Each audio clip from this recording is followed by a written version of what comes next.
عبادتوں کی طرح میں یہ کام کرتا ہوں، عبادتوں کی طرح میں یہ کام کرتا ہوں، میرا اصول ہے پہلے سلام کرتا ہوں۔ السلام علیکم ورحمۃ اللہ وبرکاتہ۔ سنڈے کمنٹ باکس کے ایک نئے ایپیسوڈ کے ساتھ میں آپ لوگوں کا بھائی ایم قاسمی آپ لوگوں کی خدمت میں حاضر ہوں۔ یہ جو میں نے آج شعر سے شروعات کری ہے وہ کیوں کی ہے؟ آج مجھے جو ہے نا اپنے ایک استاذ کی یاد آئی، اور یہ وہ استاذ ہیں جنہوں نے بڑی محنت سے پڑھایا، اور کہہ سکتے ہیں آپ کہ یہ جو میرے قریب اساتذہ ہیں جن سے مجھے بہت زیادہ محبت ہے ان میں یہ شامل ہیں۔ تو سن 2012 کی یہ بات ہے کہ جب ایک مدرسے کا ایک پروگرام ہونا تھا، تو اس میں اینکرنگ کرنے کے لیے مجھے چنا گیا۔ اس وقت میرے ان استاذ نے مجھے سب سے پہلے جو شعر یاد کرایا تھا کہ دیکھو آپ کو پروگرام کی سٹارٹنگ ایسے کرنی ہے۔ بہت سارے اشعار انہوں نے مجھے یاد کرائے تھے۔ سب سے پہلے جو میں نے زندگی میں شعر یاد کیا تو وہ یہ والا یاد کیا تھا۔ تو آج جب ان کی یاد آئی تو مجھے ان کا کرایا ہوا شعر بھی یاد آ گیا، تو میں نے سوچا آج اسی سے سٹارٹنگ کرتے ہیں۔ تو یہ شعر ہے، اچھا مجھے لگتا ہے، عبادتوں کی طرح میں یہ کام کرتا ہوں، میرا اصول ہے پہلے سلام کرتا ہوں۔ ہمیں اپنی زندگی کے اصول بنانا چاہیے کہ جب بھی ہم کسی سے ملاقات کریں، کسی سے ملیں، تو سلام سے شروعات۔ سلام کو اصول بنا لو اپنی زندگی کا، کہ میری کوئی سٹارٹنگ ہوگی کسی سے بھی بات کی تو سلام کے ساتھ ہوگی۔ یہ سنت بھی ہے، اور صحابہ اکرام اس سنت پر خوب عمل کیا کرتے تھے۔ بعض صحابہ اکرام تو بازار میں نکل جایا کرتے تھے سلام کو عام کرنے کے لیے۔ خیر، آپ لوگوں کے بہت سارے سوالات ہیں، مجھے امید ہے کہ آپ لوگ خیر و عافیت سے ہوگے۔ اللہ تعالیٰ نے جو نعمتیں آپ کو عطا فرمائیں اس پر شکر کر رہے ہوگے، اور اگر کسی کو کوئی آزمائش میں یا کوئی مصیبت میں اللہ نے ڈال رکھا ہے تو وہ اس پر صبر کر رہے ہوں گے، یہ مجھے امید ہے۔ صبر اور شکر اسی کا نام زندگی ہے۔ مصیبتیں نہ آئیں ایسا پاسبل نہیں ہے، ٹھیک ہے؟ نعمتیں ہمیشہ باقی رہیں ایسا بھی پاسبل نہیں ہے۔ نعمتیں بھی آئیں گی، جائیں گی بھی، پرابلم بھی آئیں گی، خوشیاں بھی آئیں گی۔ جب خوشیاں ملیں، نعمتیں ملیں تو اللہ کا شکر ادا کرو، اور جب کوئی پرابلم آ جائے تو اللہ کے فیصلوں پر راضی رہو۔ اسی کا نام زندگی ہے، اور اسی پر اللہ اجر عطا فرماتا ہے۔ بہت سارے سوالات آپ لوگوں کے میرے سامنے ہیں، آئیے سوالات کا سلسلہ شروع کرتے ہیں۔ ماہی سلطان یہ پوچھتے ہیں، میرا نام سلطان شیخ ہے، میرا ایک ضروری مسئلہ ہے، حل کیجیے۔ جو بہت لوگ کنفیوز رہتے ہیں، یہ بتائیں ہمیں نماز کتنی دیر بعد قضا ہو جاتی ہے؟ کیونکہ میں دبئی میں ہوں تو کام کی وجہ سے لیٹ ہو جاتا ہوں نماز میں، اس لیے آپ اچھے سے مجھے اور بہت لوگوں کو بھی کنفیوژن ہے انہیں ایکسپلین کر دیں مفتی صاحب۔ دیکھیے، نماز کا ٹائم شروع ہونے کا اور ختم ہونے کا کوئی ایگزیکٹ نہیں ہوتا۔ آپ دبئی میں رہتے ہو، میں یہاں انڈیا میں بیٹھ کر آپ کو دبئی کا ٹائم نہیں بتا سکتا، ہے نا؟ اور میں یہ بھی نہیں بتا سکتا کہ یہ ٹائم فکس رہے گا، یعنی یہ گھٹے گا نہیں، بڑھے گا نہیں، ایسا نہیں ہے۔ ٹائم ڈیٹ کے حساب سے ڈے بائی ڈے یہ ٹائم گھٹتا بھی ہے، بڑھتا بھی ہے، ٹھیک ہے؟ اب دیکھیے، سردی جب ہو جاتی ہے تو ہمارے یہاں عصر کی جو نماز ہے وہ 4 بجے ہوتی ہے، ٹھیک ہے؟ اور مغرب کی 5:30 بجے ہو جاتی ہے سردیوں میں، اور گرمیوں میں اگر آپ دیکھیں تو 5:30 بجے عصر ہوتی ہے نا؟ اور 7:30 بجے عشاء 7:30 بجے مغرب ہوتی ہے، اور یہی سردیوں میں 7:30 بجے عشاء ہو جاتی ہے، اور گرمیوں میں 7:30 بجے مغرب ہو جاتی ہے۔ تو ٹائم جو ہے نا، ٹائم کے حساب سے، دن کے حساب سے، تاریخ کے حساب سے، مہینے کے حساب سے یہ ٹائم گھٹتا بڑھتا رہتا ہے۔ میں یہاں بیٹھ کے نہیں بتا سکتا۔ آج کل بہت سارے ایپ آ گئے ہیں، جیسے اسلام 360 ہے، اس کے علاوہ اور بھی دوسرے ایپ ہیں جن کے ذریعے وہ آپ کی لوکیشن مانگیں گے، آپ ان کو لوکیشن دے دیجئے، تو وہ آپ کے ایریے کے مطابق، آپ کی سٹی کے حساب سے آپ کو پورا نماز کا ٹائم بتا دیں گے کہ آپ کے ایریے میں کون سی نماز کا ٹائم کب شروع ہو رہا ہے اور کب ختم ہو رہا ہے۔ آپ دبئی میں ہیں، آپ گوگل پہ سرچ کر سکتے ہیں کہ ٹوڈے نماز عصر ٹائم، تو آ جائے گا کہ شروع کب ہے اور ختم کب ہو رہا ہے، جب آپ اپنے ایریے کا نام ڈال کر گوگل پر سرچ کریں گے۔ بہت آسانی ہے، اور اس سے بھی زیادہ آسانی ہے کہ مسجدوں میں جو ہے نا وہ پورا نقشہ لگا ہوتا ہے کہ کون سی نماز کا ٹائم کب ہے، تو وہاں پہ بھی لکھا ہوتا ہے کہ کون سی نماز کا ٹائم کب شروع ہو رہا ہے اور کب ختم ہو رہا ہے۔ اسی طرح سے بعض مسجدوں میں بڑے بڑے نقشے لگے ہوتے ہیں، پورے سال کے نقشے ہوتے ہیں، تو آپ وہ نقشہ اپنے موبائل میں بھی ڈاؤن لوڈ کر سکتے ہیں، اور روزانہ آپ دیکھ سکتے ہیں کہ کون سی نماز کا ٹائم کب شروع ہو رہا ہے، کب ختم ہو رہا ہے۔ تو اس کے حساب سے آپ دیکھ لیں، قضا ہو جاتی ہے، اب اس کے حساب سے آپ دیکھ لیں، جب ٹائم ختم ہوگا تب قضا ہو جائے گی، اور ٹائم کے اندر آپ کی وہ نماز ادا کہلائے گی، ٹھیک ہے؟ اور اگر آپ لیٹ ہو جاتے ہیں تو بھائی نماز آپ وقت پر پڑھیں، نماز قضا نہیں ہونا چاہیے۔ صبا خان پوچھتی ہیں مفتی صاحب السلام علیکم۔ وعلیکم السلام۔ نمبر 1، مفتی صاحب ٹی شرٹ یا فون کور پر کارٹون جیسے پکاچو یا ڈوریمون بنے ہوتے ہیں تو کیا ایسے سامان رکھنے بھی جائز نہیں ہوگا؟ دیکھیے تصویر کی اسلام میں ممانعت ہے۔ کوئی بھی تصویر کا ایسا آئٹم جس سے اس کو ہم ویلیو دے رہے ہوں، ٹھیک ہے نا، ویلیو دے رہے ہوں ہم، جیسے کہ شوکیس میں ہم سجا لیتے ہیں، المیرا میں سجا لیتے ہیں، ہے نا، کوئی پکچر اپنی دیوار وال پر لگا لیتے ہیں، تو اس سے کیا ہوتا ہے، اس پکچر کو ویلیو دے رہے ہوتے ہیں۔ اسی طرح سے ہم نے جو کپڑے پہن رکھے ہوتے ہیں تو کپڑے ہماری زندگی میں ویلیو رکھتے ہیں، تو ہم نے وہ پکچر والا کپڑا پہنا ہے کیونکہ وہ ہمیں پسند ہے۔ تو تصویر کی اسلام میں ممانعت ہے۔ جس گھر میں تصویر ہو، کتا ہو، اس گھر میں رحمت کے فرشتے داخل نہیں ہوتے۔ اب یہ تصویر چاہے کارٹون کی شکل میں ہو، جاندار کی تصویر، بے جان کی نہیں، پیڑ پودوں کا آپ نے کوئی وہ لگا رکھا ہے، ڈیزائن کا کوئی پینٹنگ لگا رکھی ہے، وہ ایک الگ چیز ہے، ٹھیک ہے، تو یہ نہیں پہننا چاہیے۔ موبائل کے کور پر نہیں لگانا چاہیے، مکروہ ہے، مناسب نہیں ہے، ٹھیک ہے، بچنا چاہیے اس سے۔ نمبر 2، قرآن مجید رسول اللہ صلی اللہ علیہ وسلم کے ٹائم پر آئی تو اس سے پہلے کہ نبی نماز میں کیا پڑھتے تھے اور سبھی نبی قرات کیسے کرتے تھے؟ دیکھیں بھائی، یہ تو اللہ بہتر جانے کہ نبی کیسے قرات کرتے تھے، لیکن جو ہے نا، نبیوں کی اور پیغمبروں کی آواز بڑی زبردست ہوتی تھی، ہے نا، بہت شاندار آواز۔ تو قرآن مجید یہ آخری کتاب ہے اللہ کی۔ قرآن مجید سے پہلے بہت سارے پیغمبر آئے اور بہت ساری اللہ کی کتابیں نازل ہوئیں، بہت سارے اللہ تعالیٰ نے صحیفے نازل فرمائے۔ تو جو اللہ نے جس پیغمبر کو جو کتاب دی، جو شریعت دی، جو صحیفے دیے، تو پیغمبر انہی میں سے پڑھتے ہوں گے، ٹھیک ہے، انہی میں سے پڑھتے تھے، اللہ کی حمد و ثنا بیان کرتے تھے، اللہ کی تعریف بیان کرتے تھے، ٹھیک ہے۔ اب قرات کیسے کرتے تھے؟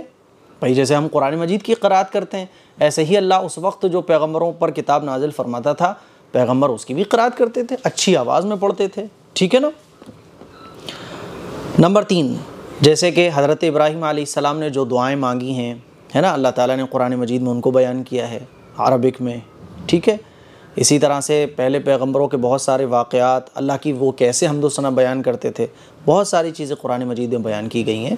تو وہ اس وقت جو پیغمبر ہوتے تھے ان کے اوپر جو کتاب نازل ہوتی تھی، جو اللہ کی تعریف میں جو چیزیں نازل ہوتی تھیں، وہ وہی اپنی نمازوں میں، عبادتوں میں پڑھا کرتے تھے۔ ہاں، 5 وقتی کی نماز یہ اس امت پر فرض ہوئی ہے۔ اس سے پہلے نماز ایسی ہی تھی جیسے ہم لوگ پڑھتے ہیں، بس یہ ہے کہ 5 وقت کی نمازیں کسی امت کو اس سے پہلے فرض کے طور پر نہیں ملی۔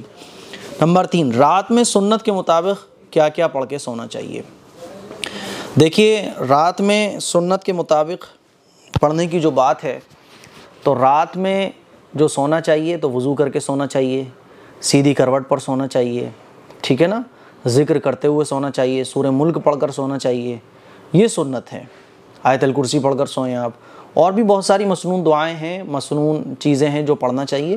آپ رات کو سونے کی سنتیں جو گھر پہ کتاب رکھی ہوتی ہے، اور اس پر میری ایک الگ سے کلپ بھی بنی ہوئی ہے کہ رات کو سونے کی سنتیں کیا کیا ہیں۔ تو سب سے پہلے تو وضو کر کے سونا ہے، عشاء کی نماز پڑھ کے سونا ہے، اور جب بستر پہ آپ جائیں تو بستر کو اچھے طریقے سے جھاڑ لیں، ٹھیک ہے، یہ نہیں کہ صاحب وہ 6 دن سے بستر لگاؤ اسی پہ آپ پڑھ کے سو گئے۔ بستر کو جھاڑ لیں، سیدھی کروٹ پر سوئیں اور ذکر کرتے ہوئے سوئیں، اور عشاء کے فوراً بعد سو جائیں، یہ نہیں 12-1 بجے تک آپ جاگ رہے ہیں۔ یہ سنتیں ہیں، سورہ ملک پڑھ کر سوئیں۔ اس کے علاوہ اور بھی صورتیں ہیں جو آپ پڑھ سکتے ہیں، جس کو میں نے الگ سے ایک کلپ بنا کے بتایا ہے، وہ کلپ آپ دیکھ لیجئے گا۔ تو یہ کچھ سنتیں ہیں جو میں نے آپ کو بتائیں، ٹھیک ہے۔ نمبر 4، کیا ہر بار پانی پینے کے بعد بھی کھانے اور پینے کے بعد والی دعا پڑھنا چاہیے؟ بھائی دعا پڑھ لو گے اچھی بات ہے، اور اگر آپ دعا نہیں پڑھ سکتے تو الحمدللہ پڑھ لو۔ بھئی آپ نے پانی پیا، اللہ کی نعمت ہے پانی، آپ نے پانی پیا تو اللہ کی تعریف بیان کرو الحمدللہ، اور کچھ بھی یاد نہیں آ رہا ہے تو بسم اللہ پڑھو، ٹھیک ہے۔ تو کوئی بھی کھانے کی چیز یا پینے کی چیز کے بعد آپ دعا پڑھ سکتے ہیں، پڑھنا چاہیے، اور اگر زیادہ بڑی دعا لگ رہی ہے آپ کو، نہیں پڑھی جا رہی ہے، تو بسم اللہ پڑھ لو، الحمدللہ پڑھ لو، ٹھیک ہے، اللہ کا شکر ادا کرو۔ بہرحال کہنے کا مطلب یہ کہ جس نعمت سے آپ اللہ کی فائدہ اٹھا رہے ہو تو اللہ کا شکر ادا کرو، اور بسم اللہ سے ہر کام شروع کرنا چاہیے۔ اس سے کیا ہے، یہ سنت بھی ہے، اور اس سے وہ کام میں خیر داخل ہو جاتی ہے۔ اچھا، نمبر 5، کیا رسول اللہ صلی اللہ علیہ وسلم کی معیزہ نام کی کوئی بلی تھی، اور کیا پالنے کے لیے بلی خریدنا جائز ہے؟ دیکھیں بھائی، پالنے کے لیے بلی خریدنا جائز ہے، ٹھیک ہے، لیکن حضور اکرم صلی اللہ علیہ وسلم کہ بلی کا نام معیزہ تھا یہ میرے علم میں نہیں ہے اور نہ میں نے یہ پڑھا ہے کبھی، ٹھیک ہے، کہ حضور علیہ الصلوۃ والسلام کے پاس کوئی بلی بھی رہی ہو۔ حضور کے پاس بکریاں تھیں، اونٹ تھے اور گھوڑے تھے، ٹھیک ہے، خچر تھے، گدھے بھی تھے، ٹھیک ہے، لیکن حضور کے پاس بلی کا میں نے کبھی نہیں پڑھا ہے، اسی لیے معیزہ نام بلی کا میرے علم میں نہیں ہے۔ آپ کو جس نے بتایا بھائی ان سے آپ ریفرنس لے لیں تو میرے علم میں بھی اضافہ ہو جائے گا، ٹھیک ہے۔ نمبر 6، ٹی وی دیکھنے کا عذاب کیا ہے؟ ٹی وی نہیں دیکھنا چاہیے۔ ٹی وی میں آپ وہ چیزیں دیکھ سکتے ہیں جو جائز حد تک ہیں، جیسے آپ کو کوئی خبر وغیرہ دیکھنی ہے، لیکن عام طور پر ٹی وی جب گھر میں آتی ہے اور چلیں آپ خبر دیکھنے کے لیے بھی، نیوز وغیرہ دیکھنے کے لیے آپ جو ہے نا وہ ٹی وی لے آئے گھر پر، اب کیا ہوتا ہے کہ نیوز تو دیکھی جا رہی ہے، نیوز کے بعد پھر سیریل بھی دیکھے جا رہے ہیں، مووی بھی دیکھی جا رہی ہیں، سیریل بھی دیکھے جا رہے ہیں، تو بہرحال بہتر یہی ہے کہ ڈش وغیرہ نہ لگائیں آپ، جو بھی اگر ٹی وی لگا بھی رہے ہیں تو ٹی وی میں آپ وہ چینل ایکٹیویٹ کروائیں جس سے صرف آپ کے کام کے ہوں۔ غلط چیزیں دیکھنا ٹی وی میں یہ جائز نہیں ہے، اور جو جائز چیزیں ہیں وہ ٹی وی میں دیکھی جا سکتی ہیں۔ نمبر 7، مفتی صاحب کیا ہم اپنے کلام پاک چینج کر سکتے ہیں؟ اس میں کوئی گناہ تو نہیں ہے، اور پہلے والی کلام پاک کو مسجد میں رکھوا دیں؟ جی کر سکتے ہیں، کوئی مسئلہ نہیں ہے۔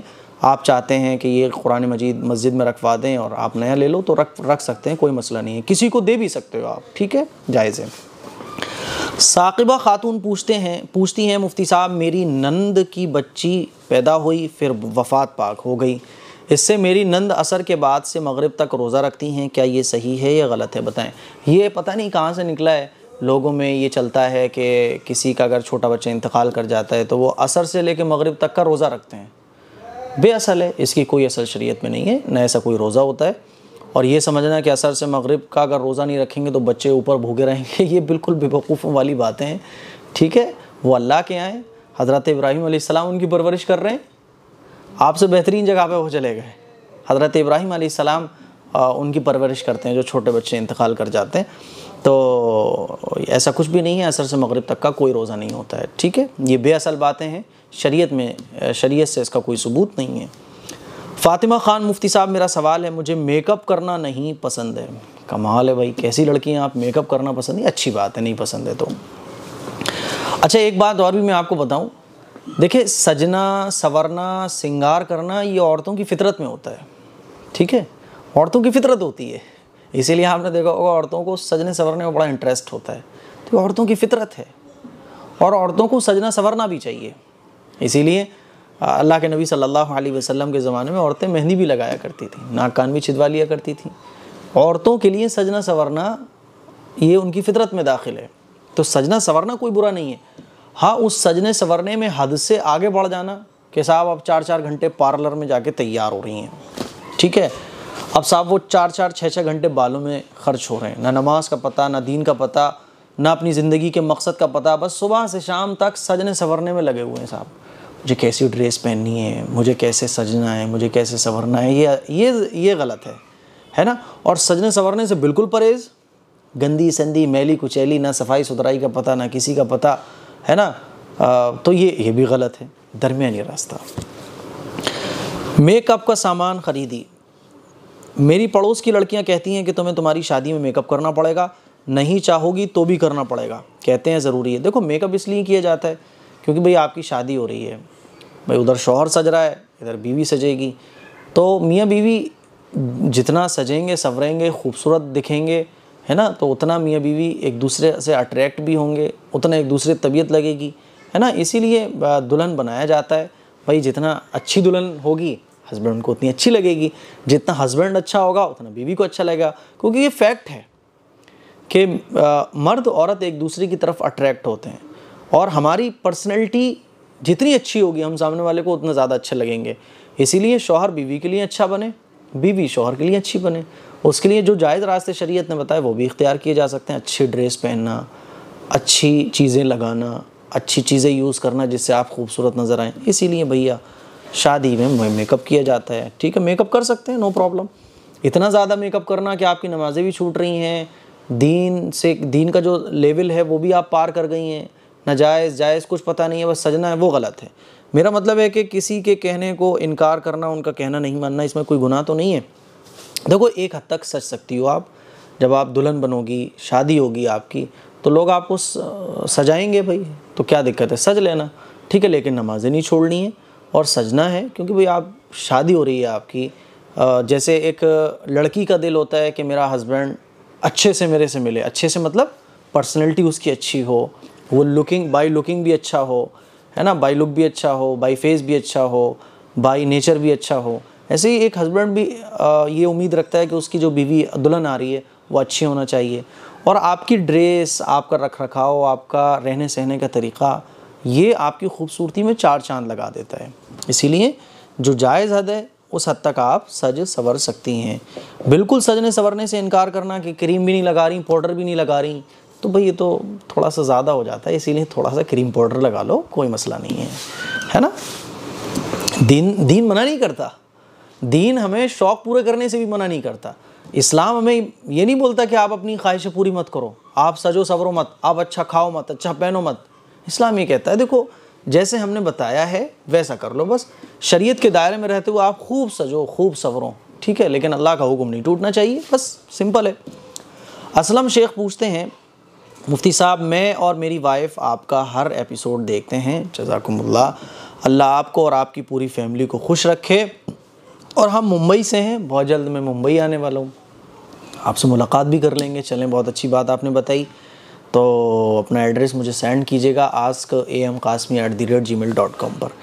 آپ کی پوری فیملی خوش رکھے، اور ہم ممبئی سے ہیں۔ ایک مسئلہ ہے، جیسے کہ میرے پاس 3 لاکھ روپے ہیں، اور 3 لاکھ روپیوں کا میں ایک گھر رینٹ پر لینا چاہتا ہوں، اور اس کو لینے کے بعد کیا میں اس گھر کو بھاڑے پہ دے سکتا ہوں کیا، اور اس گھر کا بھاڑا لینا جائز ہے کیا؟ دیکھیے آپ نے کوئی چیز رینٹ پر لی ہے، اور مالک کی طرف سے، یعنی جو آپ کو رینٹ پر وہ چیز دے رہا ہے، اس کی طرف سے اجازت ہے کہ بھئی اب آپ جو چاہو اس کا کرو، آپ کسی دوسرے کو دے دو، آپ خود رہو، یہ آپ کی مرضی ہے، ٹھیک ہے۔ تو رینٹ پر آپ کسی کو دے بھی سکتے ہو، اور اس گھر سے جو آپ کو رینٹ ملے گا، جو بھاڑا ملے گا، وہ آپ کے لیے جائز ہے، نو پرابلم، ٹھیک ہے۔ آپ 10 گھر لے لو، 10 گھر کرائے پر اٹھا دو، رینٹ پر اٹھا دو، تو رینٹ سے جو آمدنی ہوتی ہے وہ جائز ہے۔ لرن ود می، کیا گرلز کے اسکول میں ٹیچر جاب کرنا جائز ہے؟ چھوٹے بچوں کو جائز ہے، بالکل، آپ ٹیچر بنیے، بچوں کو پڑھائیے، اچھی بات ہے، ٹیچر بننا اچھی چیز ہے۔ مہک خان پوچھتی ہے، مفتی صاحب میں آپ کا ہر بیان سنتی ہوں، آپ کے سمجھانے کا انداز بہت اچھا ہے، ماشاءاللہ آپ کی بہت بڑی فین ہوں، آپ کے بیان جب سے سنتی ہوں میری مشکل آسان ہو گئی ہیں، مجھے اب کچھ بھی کسی کو پوچھنے کی ضرورت نہیں پڑتی ہے، آپ کا بیان ماشاءاللہ بہت کچھ سکھا دیتا ہے، اور الحمدللہ بہت کچھ جان گئے ہم۔ پلیز میری کمنٹس کا رپلائی دینا، مجھے اچھا لگے گا۔ مفتی صاحب میرا نام مہک ہے۔ مہک خان، میں نے آپ کا رپلائی دے دیا ہے، جزاکم اللہ واحسن الجزا، اللہ آپ کو خوب دین کا علم عطا فرمائے، اور آپ کو اپنے دین کے لیے قبول فرمائے۔ مجھے آپ کی باتیں سن کے بہت اچھا لگا، اور آپ میری بہت بڑی فین تو ہے ہی ہیں، لیکن میری بہن بھی ہیں، میری اسٹوڈنٹ بھی ہیں، ٹھیک ہے۔ اور مجھے بہت اچھا لگا کہ میرے ذریعے آپ کو نفع پہنچا ہے، مجھے بہت اچھا لگتا ہے جب میرے ذریعے کسی کو فائدہ پہنچتا ہے۔ میری کوشش بھی یہی ہے کہ میرے ذریعے جتنا فائدہ آپ لوگوں کو پہنچ سکتا ہو وہ پہنچ جائے۔ فرحان ہاشمی پوچھتے ہیں، حضرت myself Muhammad Farhan, I am belong to Moradabad. حضرت میں نے سپنے میں، یہ ان کا نام محمد فرحان ہے، اور یہ کہتے ہیں آئی am belong to Moradabad. حضرت میں نے سپنے میں آپ کی پیاری بیٹی عافیہ کو دیکھا، میں اسے گود میں لے کر کھلا رہا ہوں، تعبیر بتائیں۔ بھائی اس کی تعبیر یہی ہے، آپ میری بیٹی سے محبت رکھتے ہیں، جیسے آپ مجھ سے محبت رکھتے ہیں ایسی میری بیٹی سے بھی محبت رکھتے ہیں، وہ آپ کی بھتیجی ہے، اور ظاہر ہے آپ اس کو مجھ سے محبت رکھتے ہیں، اور جب ہم اپنے اساتذہ سے محبت رکھتے ہیں نا، تو اساتذہ کے گھر والوں سے بھی محبت ہو جاتی ہے۔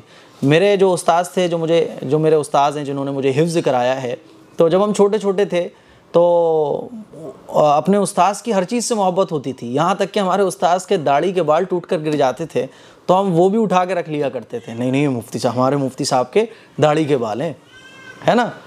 مفتی صاحب کے جوتے رکھے ہوتے تو ہم جوتوں کو اٹھا کے سیدھا کر دیا کرتے تھے، جوتوں سے بھی بڑی محبت تھی، اگر جوتے ٹیڑھے میڑے پڑے ہیں یا مٹی میں سن گئے تو صاف کر دیا کرتے تھے۔ مفتی صاحب کے بچے تھے، ان سے بھی بڑی محبت تھی۔ تو دین ایک ایسی چیز ہے جو ہمیں ایک لڑی میں پرو دیتا ہے، دین اسلام، اور جس سے ہم اسلام کی باتیں سیکھتے ہیں، جو ہمیں صحیح باتیں بتاتا ہے، جو ہمارا خیرخواہ ہوتا ہے، تو قدرتی طور پر اس کی محبت دل میں آ جاتی ہے، اور اس سے جڑی ہوئی جتنی بھی چیزیں ہوتی ہیں اس سے محبت ہو جاتی ہے۔ تو تعبیر اس کی بس یہی ہے، اللہ ہماری محبتوں کو سلامت رکھے۔ میں آپ سے بہت محبت کرتا ہوں، دیکھیں آ گئی نا بات ہے۔ اللہ آپ کو دونوں جہاں میں ترقی عطا فرمائے، آمین، جزاکم اللہ۔ ناصر مونڈل پوچھتے ہیں، بیوی شوہر سے کتنی چھوٹی ہونا چاہیے؟ وہ کہتے ہیں نا جب میاں بیوی راضی تو کیا کرے گا قاضی. 40 سال کی لیڈی ہیں, 25 سال کا لڑکا ہے, بھائی پسند آ گئی, دونوں نے شادی کر لی, گھر والے نہیں چاہ رہے تھے لڑکے کے لیکن لڑکا چاہ رہا تھا, میاں بیوی راضی تو کیا کرے گا قاضی. ٹھیک ہے, تو بیوی شوہر سے کتنی چھوٹی ہونا چاہیے یہ تو بھیا میاں بیوی کی آپسی رضامندی پر ڈیپینڈ کرتا ہے. کوئی کتنا بڑا ہو کوئی کتنا چھوٹا ہو یہ کوئی میٹر نہیں کرتا. ہاں اتنا ضرور لکھا ہے حکماء نے اور جو شریعت نے بھی کہا ہے کہ مرد جو ہے وہ تھوڑا سا بڑا ہونا چاہیے, 2 سال 5 سال, اور خاتون جو ہے لڑکی جو ہے وہ 3 4 5 سال چھوٹی ہونا چاہیے. اس سے کیا ہوتا ہے کہ زندگی اچھے سے گزرتی ہے نا. لیکن بھائی اگر محبت ہے, لڑکے کو لڑکی پسند آ رہی ہے 35 سال کی اور لڑکا ہے 20 سال کا, پسند ہے تو پھر کر لو, کوئی مسئلہ نہیں ہے. نکاح کسی بھی بالغ ہونے کے بعد کسی بھی ایج کی خاتون سے کیا جا سکتا ہے. اس میں کوئی شریعت نے کوئی باؤنڈیشن نہیں لگائی, کوئی پابندی نہیں لگائی. کوئی خاتون 50 سال کی آپ 20 سال کے ہو, بھائی کر لو, کیا بات ہے. کوئی 2 بیوہ ہے آپ جوان ہو, کر لو, کوئی مسئلہ نہیں ہے. ٹھیک ہے, تو اس کی کوئی قید نہیں ہے کہ بیوی شوہر سے کتنی چھوٹی ہونا چاہیے. فزیکلی آپ فٹ ہونا چاہیے بس. اب یہ نہیں کہ صاحب شوہر تو بیمار پڑا ہوا ہے نا, بیوی ایک دم صحت مند ہے, تو میاں بیوی کے رشتے جو وہ اچھے سے نہیں چلیں گے. اسی طرح سے بیوی 35 سال کی لیکن فٹ ہے ایک دم, شوہر 20 سال کا لیکن بیمار ہے, تو اب شادی بھی ہو جائے تو دونوں کی زندگی اچھے سے نہیں گزر سکتی. اس کے لیے فزیکلی فٹ ہونا بہت ضروری ہے. ٹھیک ہے, ضروری نہیں ہوتا کہ اگر کوئی مرد 40 سال کا ہے یا کوئی خاتون 40 سال کی ہے تو وہ جو ہے نا 40 سال کا سن کے ہم یہ سوچیں کہ یہ تو خراب ہوگی, فزیکلی فٹ نہیں ہوگی. اس کے اوپر ڈیپینڈ کرتا ہے. اگر آپ نے اپنی صحت کا خیال رکھا ہے تو بہت اچھے سے آپ زندگی گزار سکتے ہیں. تو میاں بیوی راضی تو کیا کرے گا قاضی, بھائی یہ تو دونوں کی پسند پر ڈیپینڈ کرتا ہے. کوئین 9211 کیا نام ہے ماشاءاللہ. بھائی جان ہمیں آپ سے ایک سوال پوچھنا تھا, میت میں اگر کوئی قریبی رشتہ دار نہ آ سکے تو کیا جنازے کو انہیں ویڈیو کال پہ دکھانا صحیح ہے یا غلط؟ اللہ کا اس کا جواب ضرور دیں, اللہ کے واسطے اس کا جواب ضرور دیجیے گا. دیکھیے میت میں اگر کوئی قریبی رشتہ دار نہیں آیا تو وہ ویڈیو کال پہ دکھانے کا کیا ہے یار. کوئی چلا گیا دنیا سے, جب وہ زندہ تھا تب آپ دیکھنے نہیں آئے, وہ بیمار ہوا تب بھی آپ دیکھنے نہیں آئے. ٹھیک ہے نا, وہ بہت بیمار ہوا ہاسپٹل میں بھرتی ہو گیا تب بھی آپ دیکھنے نہیں آئے. اور جب وہ چلا گیا تو صاحب نہیں وہ آخری بار دیکھنا ہے, ارے صاحب ابھی مت دفناؤ, ابھی ہم آ رہے ہیں راستے میں ہیں, ویڈیو کال پہ دکھا دو. صاحب ویڈیو کال پہ دکھایا جا رہا ہے یہ دیکھو. ارے جب زندہ تھے تب آپ دیکھنے چلے جاتے, جب بیمار ہوئے تب دیکھنے چلے جاتے, جب دنیا سے چلے گئے وہ تب ویڈیو کال پہ دکھانے کی ڈیمانڈ چل رہی ہے. ارے نہیں پلیز ایک بار درشن تو کرا دو, ایک بار تو دکھا دو, یاد آ رہی ہے فلاں ہیں, دل پھٹا جا رہا ہے. جب زندہ تھے تب آپ کا دل نہیں پھٹا. اسی لیے ویڈیو کال پہ یہ چوچلے بازیاں ہیں. ہاں اگر کوئی واقعی قریبی رشتہ دار ہے اور وہ نہیں آ سکتا, کوئی مجبوری ہے, کوئی پرابلم ہے, محبت تھی, واقعی میں وہ محبت بھی کرتا تھا, تو ویڈیو کال پہ دکھا سکتے ہیں کہ بھئی دیکھو یہ انتقال ہو گیا, دیکھ لو آپ آخری بار, ہے نا. لیکن عام طور پر جو ہے نا لوگ آتے نہیں ہیں اور زندوں کو دیکھنے آتے نہیں ہیں. جب مر جاتے ہیں تو ایک رسمی طور پر آتے ہیں اور رسمی طور پر دیکھتے ہیں. تو یہ رسم کے طور پر دیکھنا اور دکھانا یہ بالکل صحیح نہیں ہے. ہاں واقعی کوئی دل سے محبت رکھنے والا تھا تو اس کو ویڈیو کال پر دکھایا جا سکتا ہے, کوئی مسئلہ نہیں ہے. الحمدللہ 822 بھائی نام بڑے اچھے آ رہے ہیں. مفتی صاحب میں IAS بننا چاہتی ہوں اور اپنے دیش کی نیگیٹیوٹی کو دور کرنا چاہتی ہوں, کیا یہ صحیح ہے؟ دیکھیے دیش کی نیگیٹیوٹی دور کرنے کی فکر آپ مت کرو. دیش کی نیگیٹیوٹی کبھی دور نہیں ہو سکتی ہے کیونکہ ایسے لوگ تو ہمیشہ رہتے ہیں. اگر آپ IAS اس لیے بننا چاہتی ہو کہ دیش کی نیگیٹیوٹی چینج ہو جائے گی تو پھر یہ آپ کی نیت صحیح نہیں ہے. آپ IAS بنو, ٹیچر بنو, کچھ بھی بنو, ڈاکٹر بنو, آپ کی تھنکنگ یہ ہونا چاہیے کہ اس کے ذریعے میں انسانوں کو نفع پہنچاؤں گی. ٹھیک ہے, اور صرف ملک کے انسانوں کو نفع نہیں بلکہ دنیا کے سارے انسانوں کو نفع پہنچاؤں گی. ٹھیک ہے, اپنے ملک میں بھی خدمت کروں گی, ملک سے باہر خدمت کرنے کا موقع ملا تو ملک سے باہر بھی خدمت کروں گی. پرپز مقصد آپ کا یہ ہونا چاہیے انسانوں کو نفع پہنچانا, لوگوں کی بھلائی کے لیے کام کرنا, لوگوں کے فائدے کے لیے کام کرنا. ٹھیک ہے, صرف نیگیٹیوٹی کو چینج کرنے کے لیے آپ, نیگیٹیوٹی دور کرنے کے لیے آپ بننا چاہتی ہیں IAS, تو لوگوں کے لیے مت بنو, اللہ کے لیے بنو. ٹھیک ہے, لوگوں کے لیے کوئی پوزیشن حاصل مت کرو, اللہ کے لیے پوزیشن حاصل کرو. لوگوں کی تھنکنگ چینج ہو جائے گی. انڈیا میں جو ہے نا وہ لوگوں کی نیگیٹیوٹی کو دور کرنا ہے, وہ چھوڑ دو, آپ اللہ کے لیے کام کرو. صحیح ہے, تو بھائی کچھ بھی بنو آپ, نیت اچھی ہونا چاہیے. علما سیفی پوچھتی ہیں کیا لڑکی بزنس کر سکتی ہے, اس میں غیر محرم سے بات کرنی پڑے گی؟ لڑکی بزنس کر سکتی ہیں اور اس میں جو غیر محرم سے بات کرنا پڑے گی تو اس میں بھی شریعت نے ایک دائرہ کھینچا ہے. شریعت نے ہمیں بتایا کہ غیر محرم سے کیسے بات کرنا چاہیے. جتنی ضرورت ہے اتنی بات کرو, نرمی سے بات مت کرو, ایسے بات مت کرو کہ اسے یہ لگنے لگے کہ یہ لڑکی جو ہے نا مجھ سے انٹرسٹ رکھ رہی ہے بات کرنے میں, ہے نا. یہ نہیں, بس کام کی بات کرو, چھٹی. یہ نہیں کہ صاحب آپ کی بات کرنے میں سافٹ پن ہے, آپ ایسے بات کر رہی ہو کہ اس کو یہ لگ رہا ہے کہ ارے صاحب یہ تو بات کرنے میں انٹرسٹڈ ہے, وہ خواہ کی باتیں پوچھ رہا ہے. اچھا آپ کی طبیعت ٹھیک ہے؟ آپ بول رہی ہو ہاں میری طبیعت تو ٹھیک ہے, بس تھوڑا سا فیور ہو گیا تھا. تو وہ پوچھ رہا ہے اچھا فیور ہو گیا تھا تو دوا نہیں لی؟ ارے دوا لے لو. تو یہ نہیں. وہ پوچھ رہا ہے آپ کی طبیعت ٹھیک ہے؟ بھائی جو کام کی بات ہے وہ کرو, آپ ادھر ادھر کی بات کرنے کی کوئی ضرورت نہیں ہے. تو کر سکتے ہیں بات, بزنس بھی کر سکتی ہیں. حضرت خدیجہ رضی اللہ تعالیٰ عنہ تجارت کیا کرتی تھی, صحیح ہے. اور حضور علیہ الصلوۃ والسلام کو حضرت خدیجہ رضی اللہ تعالیٰ عنہ نے جب نکاح کا پیغام دیا, اس سے پہلے کیا کیا؟ حضور علیہ الصلوۃ والسلام کو اپنی تجارت میں شامل کرنے کے لیے آفر دیا اور ان کو بھیجا کہ جائیے وہاں ذرا ہمارا یہ کام کر کے آئیے. تو بالکل تجارت کر سکتی ہیں. محمد ابرار انصاری, ابرار ہوتا ہے, ابرار نہیں ہوتا. مفتی صاحب میرا یہ آپ سے سوال ہے کہ آپ ہمیں بتائیں کہ گرگٹ کو مارنا کیسا ہے؟ میرے کچھ دوست کہتے ہیں کہ اس کو مارنے سے ثواب ملتا ہے, آپ ہمیں بتائیے. دیکھیے جتنی بھی تکلیف دینے والی چیزیں ہیں, کیونکہ گرگٹ کا جو گھر ہے وہ جنگل ہے, صحیح ہے. گھروں میں گرگٹ اگر ہوگا تو یہ ہمیں نقصان پہنچائے گا, زہر ہوتا ہے اس کے اندر. تو جتنی بھی تکلیف دینے والی چیزیں ہیں, جتنے بھی تکلیف دینے والے جانور ہیں, ان کو مارا جا سکتا ہے. اور جو جنگلوں میں رہنے والے ہیں وہ اگر گھروں میں نکل آئیں, سانپ ہے تو بھائی تکلیف پہنچائے گا آپ کو, تو ان کو مارا جا سکتا ہے. آپ ان کو نہیں مارو گے تو وہ آپ کو مار دے گا پھر. تو گرگٹ کو مارنے کا اچھا حدیث میں بھی حکم ہے, اللہ کے نبی صلی اللہ علیہ وسلم نے حکم دیا کہ گرگٹ کو مارو. اور دیکھیے ہمارے آقا صلی اللہ علیہ وسلم کیسے رحمت للعالمین ہیں, کیسے ہمارے نبی جو ہیں شفقت والے ہیں. کیا فرمایا؟ جو گرگٹ کو ایک بار میں مار دے اس کو زیادہ ثواب ملے گا, جو گرگٹ کو 2 بار میں مارے اس کو کم ثواب ملے گا. یہ کیوں فرمایا حضور نے؟ کہ نقصان دینے والی چیز کو بھی آپ کو اگر مارنا ہے تو جلدی سے مار دو, تڑپا کے مت مارو. ایک بار میں مار دو, گرگٹ کو مارنا ہے. جب آپ ایک بار میں مار دو گے تو اس کو ایک بار تکلیف پہنچے گی اور وہ ختم ہو جائے گا. 2 بار میں مارو گے تو ظاہر ہے 2 بار اس کے اوپر جو بھی چیز پڑے گی تو 2 بار کی تکلیف وہ برداشت کرے گا. کیسے ہمارے نبی رحمت للعالمین ہیں کہ حضور نے یہ حکم بھی دیا کہ اگر کسی کو مارنا ہے, کسی موذی جانور کو مارنا ہے, تکلیف دینے والی چیزوں کو ختم کرنا ہے تو جلدی سے ختم کرو. تو حضور نے فرمایا کہ ایک بار میں جو گرگٹ کو مار دے اس کو زیادہ ثواب ملے گا, اور جو 2 بار میں مارے گا تو اس کو تھوڑا کم, 3 بار میں جو مارے گا اس کو تھوڑا کم. تو بالکل گرگٹ کو مارنا چاہیے. بلکہ ہر تکلیف دینے والا, سانپ ہے, اسی طرح سے چھپکلیاں ہیں, کیونکہ ان میں بھی زہر ہوتا ہے, اگر یہ انسان کو کاٹ لیں تو تکلیف انسان کو پرابلم ہو جاتی ہے, تو اسی لیے ان چیزوں کو مارا جا سکتا ہے. معراج خان پوچھتے ہیں مفتی صاحب میں فرخ آباد سے ہوں, جب بھی آپ فرخ آباد آئیں تو میرے گھر بھی آئیں, میرے فیروز آباد میں رشتہ دار ہیں. اچھا, میرے جب بھی فیروز آباد آنا ہوگا انشاءاللہ آپ سے ضرور ملاقات کروں گا.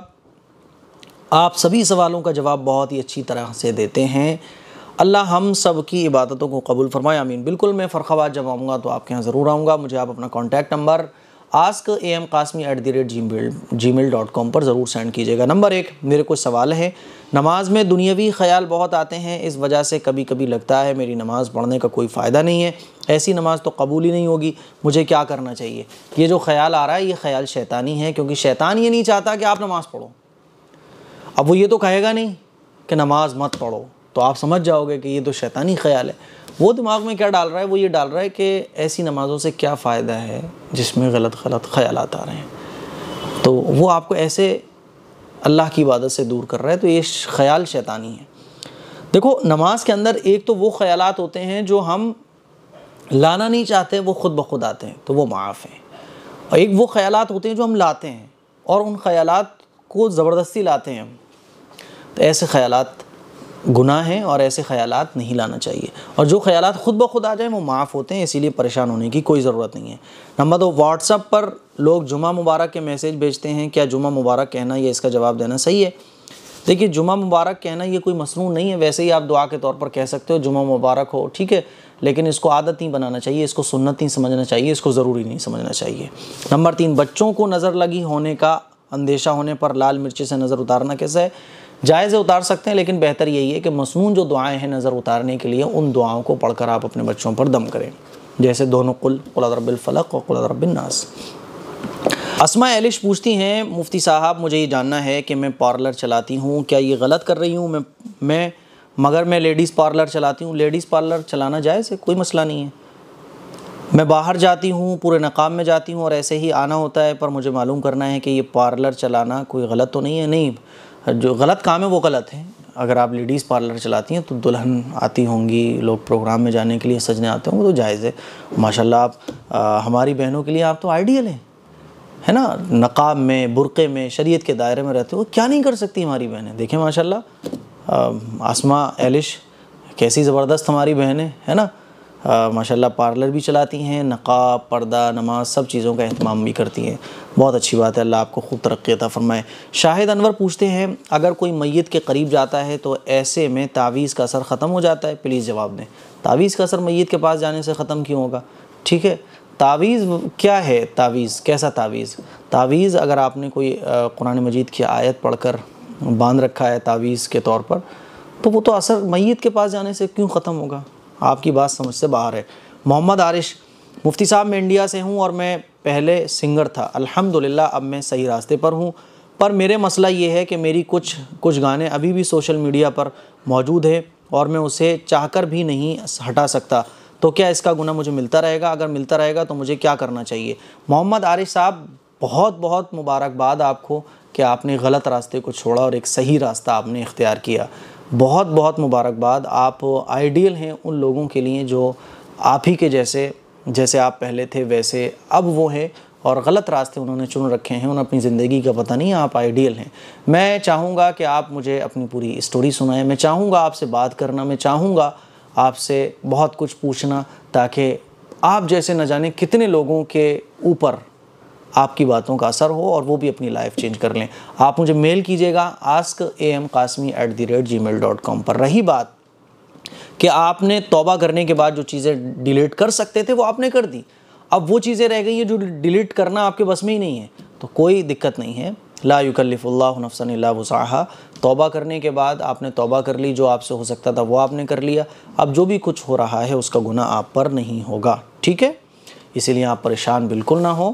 میں اللہ سے دعا کروں گا کہ اللہ تعالیٰ آپ کو قبول فرمائے، اللہ آپ کو خوب ترقی عطا فرمائے۔ اب جو بھی راستہ آپ نے صحیح چنا ہے اللہ اس میں آپ کو خوب پیک پر پہنچائے۔ میری دعائیں آپ کے ساتھ ہیں، سبھی لوگ دعا کریں محمد عارش صاحب کے لیے کہ انہوں نے کتنی بڑی قربانی دی ہے، سنگر تھے، ان کے بہت سارے گانے بھی تھے، سب ڈیلیٹ کر دیا اور ماشاءاللہ اللہ کے راستے پر آ گئے۔ یہ دنیا فانی ہے، ختم ہو جائے گی، اس کے بعد جو زندگی شروع ہونے والی ہے وہ ہمیشہ ہمیشہ کی ہے۔ اللہ ہم سب کو جنت نصیب فرمائے۔ دعاؤں کی گزارش ہے اس کلپ کو شیئر کریں، سوشل پلیٹ فارم پر شیئر کریں۔ السلام علیکم ورحمۃ اللہ وبرکاتہ۔